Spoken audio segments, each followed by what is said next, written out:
everyone, welcome back to my channel, or if you are new here, welcome. My name is Ella and I make videos on Wicca and witchcraft as well as paganism. So today I want to talk about the 3 most important things for a beginner witch, or quite honestly for any witch in my opinion. So if you are new to witchcraft, you might be wondering, how do you get started? What are the first things that you should be doing as a witch? And in my opinion, there are 3 things that you should start out with when you enter witchcraft and you're not quite sure yet what to do with, where to head, what to even research. Now before we get started, I of course once again want to quickly announce this video's sponsor, which is my fiance and I's crystal shop, Silverburn Crystals. For beautiful high quality crystals, visit our shop at ekstones.com with new crystals coming in every month. Supporting our small business means I am able to continue making more videos like these. The one thing that is divided into 3 things that I think is most important for any beginner is Protection Magick, or the principles of protection in witchcraft.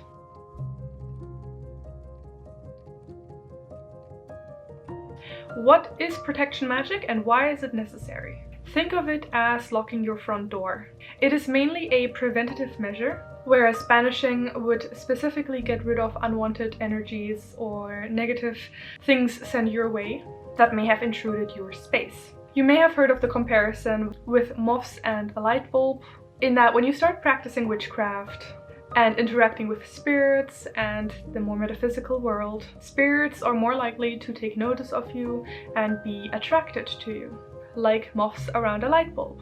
I personally do agree with this idea and think that once you open your senses to perceiving more energies and more things around you, you are in turn also more likely to be seen by these things, by these energies, by these spirits, which can of course attract a lot of positive, but sometimes it can also attract unwanted things, and sometimes negative things, sometimes just purely things that you don't want in your space. If you are working publicly, meaning you're not in the broom closet anymore, and you are on social media, for example, like I am, you might also have people intentionally or unintentionally sending things, energies your way, which you might not necessarily want.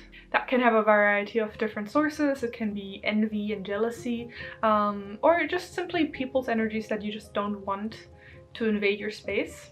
So protecting yourself is a way to make sure nothing attaches itself to you, and allowing nothing that you don't want in your space to be in your space.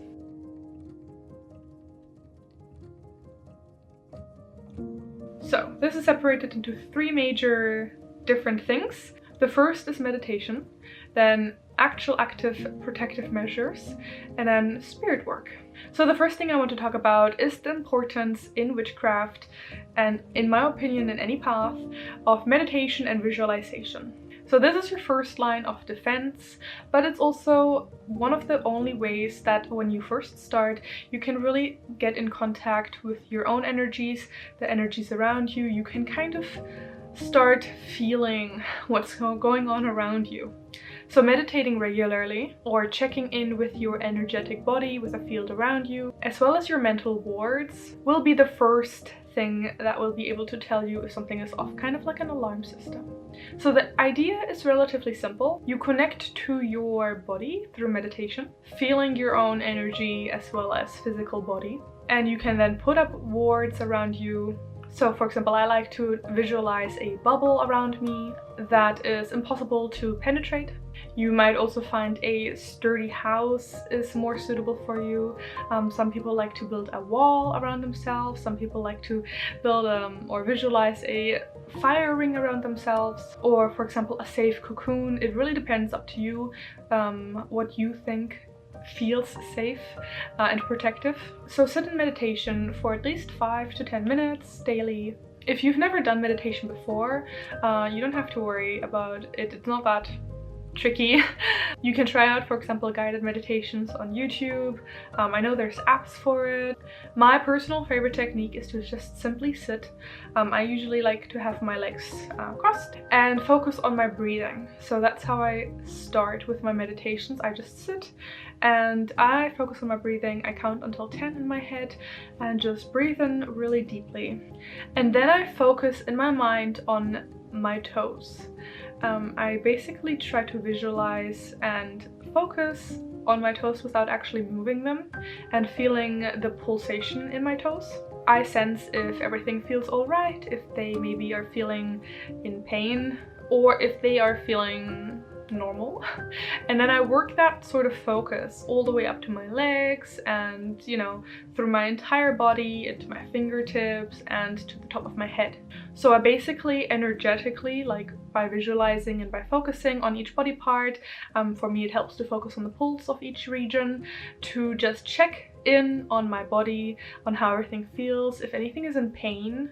So if there is, for example, pain, I try to visualize that, or if there's some kind of, you know, stagnant energy in a certain body part, I try to focus on that and then visualize what that looks like. So sometimes it may look like a tangle of, you know, cords, for example, and then I try to focus on it and like visually, like in my mind's eye, untangle it until the pain lessens or the stagnant feeling lessens and it's, you know, a little bit easier to move through. So try to do something like that daily. Now I'm the first to admit I don't. I don't do this daily as I want to. It's a personal goal of mine to put that into my daily schedule, but it is something that you can incorporate relatively easy. You can do it in bed when you wake up or when you're about to fall asleep, just for 5 to 10 minutes. It's quite easy actually. Don't worry if you find your mind wandering or if you become sleepy, that's really normal. Don't set yourself up to standard. You don't have to compete with anyone, not even yourself. Just incorporate it into your routine and then, you know, with time you'll create your own rhythm, your own routine, and you will know what works for you. So using that visualization technique, you can then start incorporating that wording that I spoke of by, for example, once again building a cocoon around yourself or a bubble or whatever is your safe thing, and just visualize that. And once again, with practice you'll become better at visualizing it. If you have aphantasia, so if you can't really visualize things, try to work through other senses. So you might hear something around you that is protective, for example the flames, or you might not hear anything. You might feel or hear that sounds around you are less loud and muted.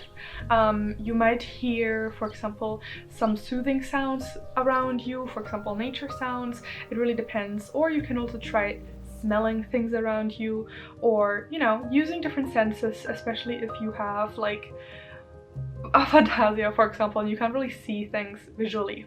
So once you have that sort of thing, that energetic shield around you per se, when you do those daily meditations, you can check in on those wards and see if they're still up, if everything is fine. Now, constantly keeping them up and constantly focusing on them will be really energetically like a lot. So just, you know, when you are feeling unsafe, or if you feel in an environment where you're like, this is weird, you want to shield yourself, that is a technique that you can use to shield yourself energetically. And then you can also occasionally check in to see if anything seems to be attaching itself to you through this technique.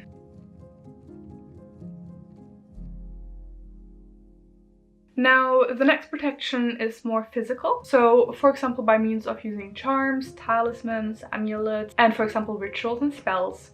This is super personal depending on your path and on your culture, and I am so sorry about the lighting. We are not in an ideal situation at all right now, like at all. But so what you might find, for example, at the moment are the evil eye protections all over the place on TikTok, on Instagram. I personally don't resonate with them. I work more with, for example, runes, but it depends completely and entirely on your personal preference. Again, as I said, on your culture, on your surroundings, on family traditions. Kind of try some things out, see what works for you. So for example, something that I will do is try to clean, because having an untidy environment will hold on to stagnant energies, sometimes negative energies, and removing those out of your space will literally lift the energy. So once a month, I usually do it either on the full moon or on the new moon. I will do a cleansing of my entire space of the apartment.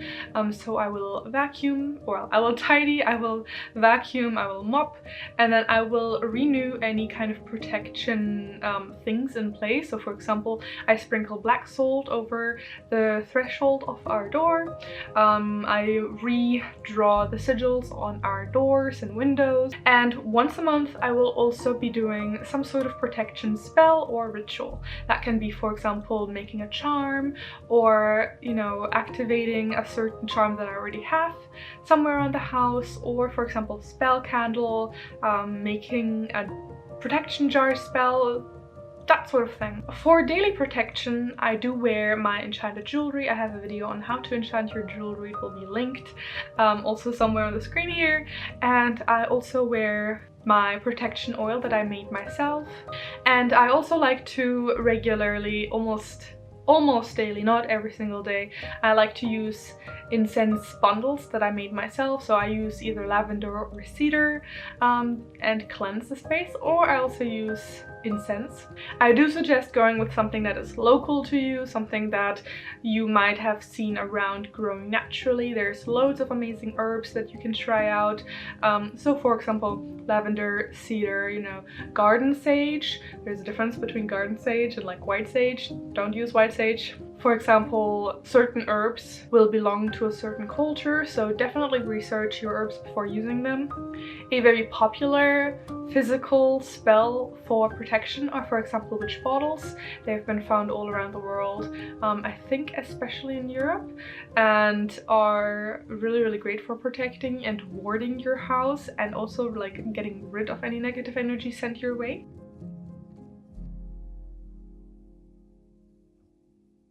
And then the last form of protection, that is part 3 of the things that I think a beginner should learn about, is spirit work and connecting with spirits around you, your ancestors, or even deities. Now, deities specifically, I don't think are first of all necessary. I know a lot of people never have worked with deities. It's kind of a bit of a TikTok trend, in my opinion. And also, some people are just not comfortable with deity work. Like, I think it's a bit more of an advanced thing to try out, obviously to each their own, but generally working with just the spirits around your space, spirits of like where you live, as well as just your ancestors, can be a great thing to tap into. Even ancestors, not everyone works with. So in general, just spirit work. So for example, the energies of nature around you. So to connect and start with working with a spirit, the local spirit in this case, I think a great technique is literally going outside and just kind of discovering, you know, your area, like your close vicinity to your home. You might find some really interesting, intriguing energies. You can also sit by certain spots and meditate and kind of like feel how that spot feels like. I also find cleaning up is a really good way to show and honor, show respect and honor the place that you live in. Walking barefoot, in my opinion, is a great grounding exercise, as well as connecting to the land. And then you can also include offerings into your practice. Now, offerings don't have to be elaborate. They can be a blessed glass of water. They can be milk and honey. Milk and honey is very common in certain countries in Europe, for example. You can also have different offerings. Just make sure they are non-toxic, and if an animal, for example, eats it, it's not, you know, dangerous for the animal. So don't leave out chocolate, don't leave out cookies and sugary things. Use things that are natural already and won't harm the environment. Even wine, for example, can potentially be toxic depending on the type of wine. And also on that note, never spill salt outside on the soil. It will make the soil infertile. Be careful with salt. Use eggshells instead if you want to use something in that form. Now, if you don't have a park or a forest or anything like that to frolic around and explore, you can also connect with the spirits in your home, either the spirit of your home itself or certain spirits of you know, whatever was before you. Just in general, the energies of your house is something that you can work with, especially if you view life in a more animistic way. But even if you don't, then connecting with the energies around you is still a great technique. So this is really based on, and I'm definitely mispronouncing that, reciprocity, I think it is. We studied it in anthropology for like a long time and I still don't know how to pronounce it. I was always just reading it. So don't build these relationships based on, oh, you're gonna protect me. It's a selfish reason to build relationships. It's a give and a take, so it's built on mutual respect, mutual affection, sometimes even like just taking care of your energies around you, and they will take care of you. They may act as protectors or at least an alarm system per se to let you know if something is on its way to you. A great way, as I mentioned before, is also including your ancestors into your work. Once again, it can be a really simple thing for you to include, so both with spirits and with ancestors. Something as simple as putting a glass of water on your altar or even making a dedicated altar can be a great way to start working with and honoring the energies and the spirits or your ancestors.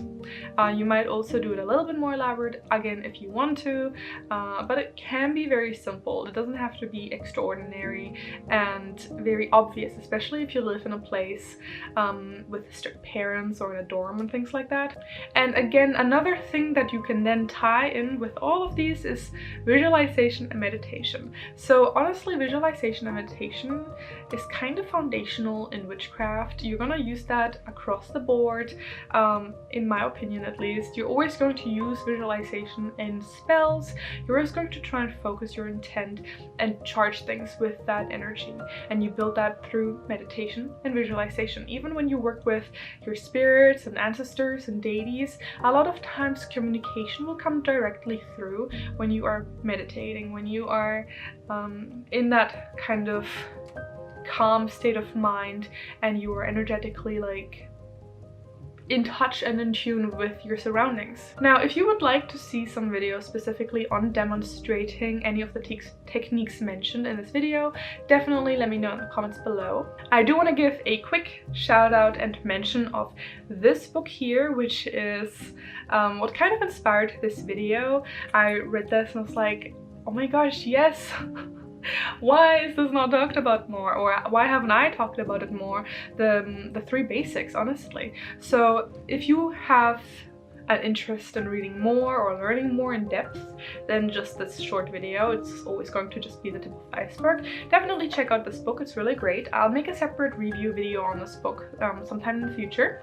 But other than that, that's already it for this video. I hope you enjoyed it. If you did, definitely don't forget to hit like, subscribe, and the notification bell if you like.